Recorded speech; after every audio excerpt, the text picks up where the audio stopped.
This is Kusum Negi here. Welcome back to my channel Commerce Mantra with Kusum. This video covers the case study section of my video on Principles of Management Part 6, in which I have covered the topic method study, motion study, time study and fatigue study, the techniques of scientific management. By pressing I button, you can get the link of that video. So let's get started. First of all, I want to discuss some important things about case studies. What are case studies? Case studies में आपको एक तरह से story based question मिलेगा. उस story based questions में से आपको अपना कॉन्सेप्ट फाइंड आउट करना होगा, डिटेक्ट करना होगा कीवर्ड्स के थ्रू.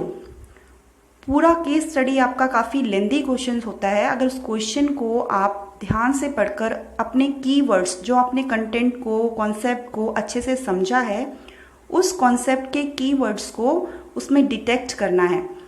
जब उस केस स्टडीज़ में कॉन्सेप्ट को डिटेक्ट कर लेंगे तो हमें बहुत ही आसान होगा आंसर देना. और ये बात मैं कहना चाहूँगी कि केस स्टडी करने से पहले कॉन्सेप्ट को बहुत अच्छे से गो थ्रू करना ज़रूरी है. तो अगर आप डायरेक्ट केस स्टडीज़ देख रहे हैं, जो व्यूअर्स डायरेक्टली देख रहे हैं, तो वो पहले वीडियो को देखें तो बहुत इजीली आपको अच्छे से समझ में आएगा, क्योंकि ये मैंने डिफरेंट एनिमेटेड वीडियोस उसमें लिए हैं. ये सभी पिक्चर्स उन्हीं वीडियोस की ही हैं. तो एग्जाम्पल्स साथ में लेके उनकी वीडियोस जब हम एनिमेशन के थ्रू थोड़ा विजुअलाइज कर लेते हैं तो हमें चीज़ें थोड़ा परमानेंट मेमोरी में हमारी बैठ जाती हैं, तो हमें और अच्छे से कॉन्सेप्ट जो है क्लियर हो जाता है. Now we will take case study. In order to set up standard target of performance for workers, it was necessary for Shiv Limited to fix standard time for workers to perform a particular job. For this, Mr. Ganesh, the production manager of the company, observed the workers when they were performing the job.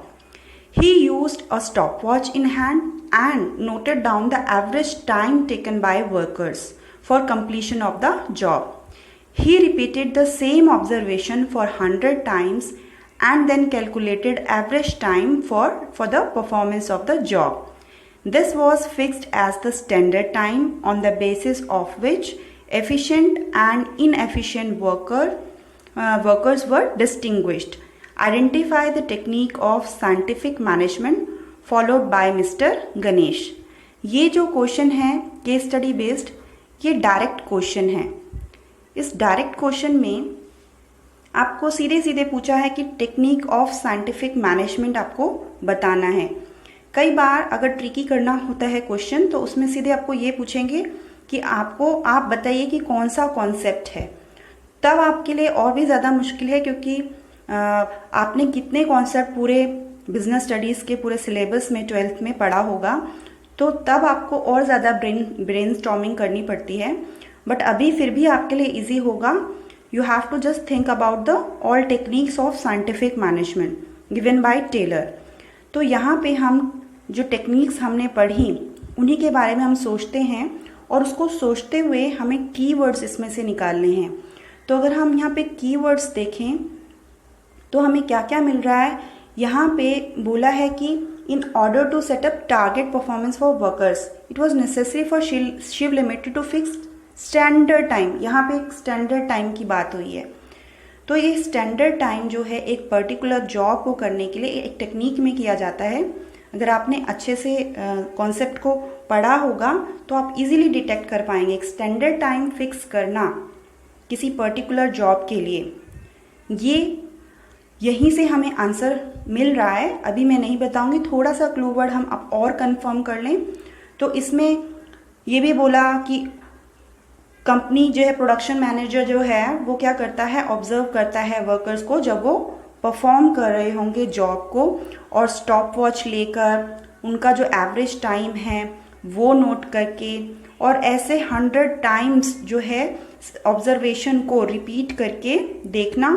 और उसके बाद क्या करना है, उसके basis पर फिर calculation करके उनके बेसिस पर फिर एवरेज टाइम जॉब का जो है वो फिक्स करना है, और इसके बेस पर एफिशिएंट वर्कर और इनएफिशिएंट वर्कर का भी डिस्टिंग्विश किया जा सकता है। तो ये सारी बात क्या है, एक स्पेसिफिक टास्क के स्टैंडर्ड टाइम फिक्स करने पर इस केस स्टडी बेस्ड क्वेश्चन पर स्ट्रेस डाला गया है। तो आई थिंक अगर आपने अच्छे से मेरी वीडियो को देखा होगा तो आप जान गए होंगे कि ये कौन सी टेक्निक के बारे में बात कर रहा है। तो question is answer is time study. Okay, now क्योंकि टाइम स्टडी में ही हम ये जो भी है देखते हैं कि किसी भी स्पेसिफिक टास्क को कंप्लीट करने में कितना टाइम लगेगा। Okay, now our next question. According to Taylor, there are various ways of doing the job. To determine the best way, there are several parameters right from the procurement of raw material till the final product is delivered to the customer. Every activity is the part of it.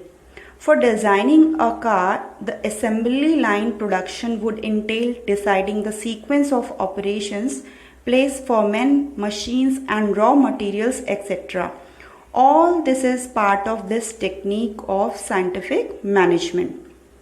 Ford Motor Company used this concept very successfully. Even now, auto companies are using it. Taylor also demonstrated the productivity increase to about 4 times by following his another technique. On close examination of body movements, it is possible to find out the productive, incidental and unproductive movements. He used stopwatches and various symbols and colors to identify different movements. Through this technique, Taylor was able to design suitable equipments and tools to educate workers on their use. Identify the 2 techniques of scientific management highlighted above. तो इस question में आपको 2 scientific management की 2 techniques को बताना है। तो उसके लिए सबसे पहले हम स्टार्टिंग में एक टेक्निक फाइंड आउट करने की कोशिश करते हैं। तो स्टार्टिंग में ये बोला गया है काम को करने के लिए डिफरेंट वेज होते हैं, और बेस्ट वे फाइंड आउट करने के लिए सेवरल पैरामीटर्स होते हैं। Right from the procurement of raw materials till the final product is delivered to the customer, every activity is the part of it. यानी जब हम बेस्ट वे किसी भी जॉब को परफॉर्म करने का बेस्ट वे फाइंड आउट कर रहे होते हैं, तो उसको रॉ मटेरियल को खरीदने से लेकर प्रोडक्शन तक पूरा फोकस रहता है कि हम पूरा एनालाइज करें कि शुरू खरीदने से लेके बेचने तक जिस मेथड को हम फॉलो करेंगे अपने प्रोडक्शन के लिए, उस प्रोडक्ट पे जो भी टाइम लगेगा, मनी लगेगा, एफर्ट लगेगा, वो हमारे रिसोर्सेज के अकॉर्डिंग बेस्ट होनी चाहिए। और ऐसा बेस्ट मेथड फाइंड आउट करने के लिए हमने साइंटिफिक मैनेजमेंट की कौन सी टेक्निक की थी, यहीं पे हमें स्टार्टिंग में ही इतने में ही क्लू वर्ड मिल गया है काफ़ी। बस बाद में यही बात की गई है कि कार डिज़ाइनिंग के लिए जो भी हम सारी चीज़ें देखेंगे, sequence of operation, place for man, machine, raw material, इन सब पर हम फोकस करते हुए हम देखेंगे कि हमें ज़्यादा से ज़्यादा कंपनी को सक्सेस मिल सके। तो इसके लिए इसमें मैं कहना चाहूँगी कि आपने अगर कॉन्सेप्ट को अच्छे से पढ़ा होगा तो आप इजीली डिटेक्ट कर पाएंगे कि ये कौन सी टेक्निक है, method study. Yes, method study.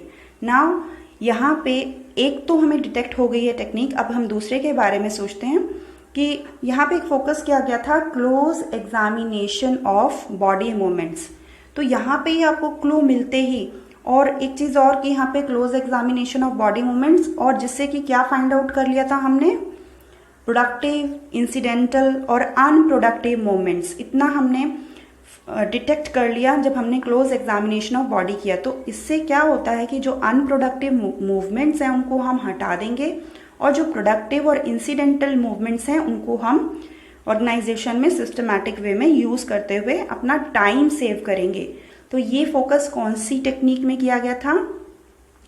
I think आप डिटेक्ट कर पा रहे होंगे अपने कॉन्सेप्ट को। वो टेक्निक क्या थी? यस, वो टेक्निक थी हमारी मोशन स्टडी, क्योंकि मोशन का मतलब ही क्या होता है? मोशन का मतलब होता है मूवमेंट्स। और मैंने वीडियो में आपको अच्छे से बताया था पूरा किस तरह से वो चेन वाला जो एग्जाम्पल मैंने लिया था लेबर का, उसकी इमेज भी मैंने अभी पीछे आपको दिखाई थी। तो वो एनिमेटेड वीडियो भी आप देखेंगे तो आपको बहुत अच्छे से समझ में आएगा। तो टोटल हमने 2 केस स्टडीज डिटेक्ट कर ली, method study and motion study. Now we will move to our next question. F Limited was engaged in the business of food processing and selling its products under a popular brand. Lately, the business was expanding due to good quality and reasonable prices. All with more people working, the market for processed food was increasing.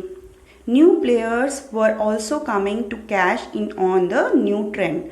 In order to keep its market share in the short run, the company directed its existing workforce to work overtime. But this resulted in many problems.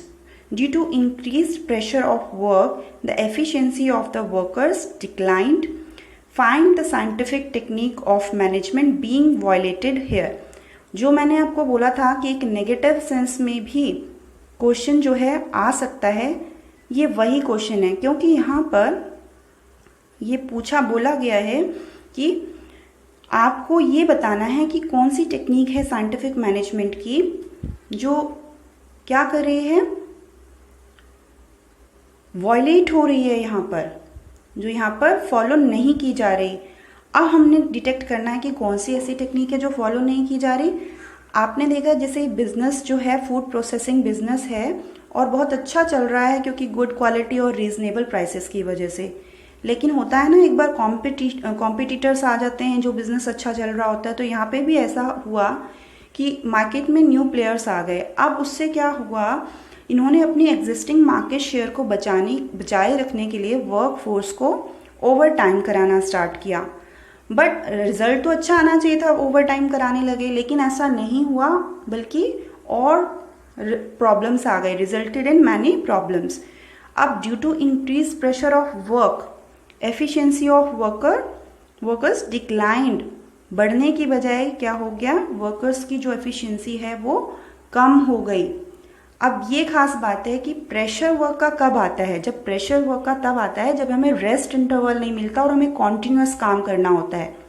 और जहाँ rest interval नहीं मिल रहा है तो rest interval की बात कहाँ पर की गई थी?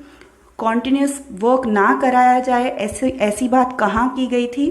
मैंने एनिमेटेड वीडियो में बहुत अच्छी स्टोरी से आपको बताया था, उस टाइम मिस्टर ए की स्टोरी बताई थी कि कॉन्टिन्यूस वर्क करने से क्या होगा। 2 फ्रेंड्स आपस में बात कर रहे थे कि उनकी ऑर्गेनाइजेशन पे मैनेजर ने फिर क्या किया, बाद में पहले क्या हो रहा था कि प्रोडक्शन डिक्लाइन हो रहा था। फिर नया जो मैनेजर है उसने देखा कि लोग कॉन्टिन्यूस वर्क कर रहे थे और कॉन्टिन्यूस वर्क करने की वजह से उन्हें जो रेस्ट इंटरवल नहीं मिल रहा था तो उनकी प्रोडक्टिविटी जो हो रही थी डिक्लाइन हो रही थी। उसी पे बेस्ड ये क्वेश्चन है। अगर आपने कॉन्सेप्ट को अच्छे से समझा है तो आप जान जाएंगे ये कौन से कॉन्सेप्ट की बात हो रही है। Fatigue study, yes, fatigue study की बात हो रही है। फटीग का मतलब होता है थकान, और थकान को दूर करने के लिए कितने रेस्ट इंटरवल दिए जाने चाहिए, उनकी फ्रीक्वेंसी क्या होनी चाहिए, ये सब डिसाइड किया जाता है फटीग स्टडी में। सो लास्टली मैं यही कहूँगी, अगर आपको वीडियो मेरा अच्छा लगा है, एफर्ट मेरे अच्छे लगे हैं, तो please like, share and subscribe my channel commerce mantra with Kusum. और एनिमेटेड वीडियो के थ्रू जो मैंने कॉन्सेप्ट एक्सप्लेन किया है प्रीवियस वीडियो में, मैं बोलूँगी आप वो ज़रूर देखें, इसका लिंक भी आपको मिल जाएगा। Thank you very much.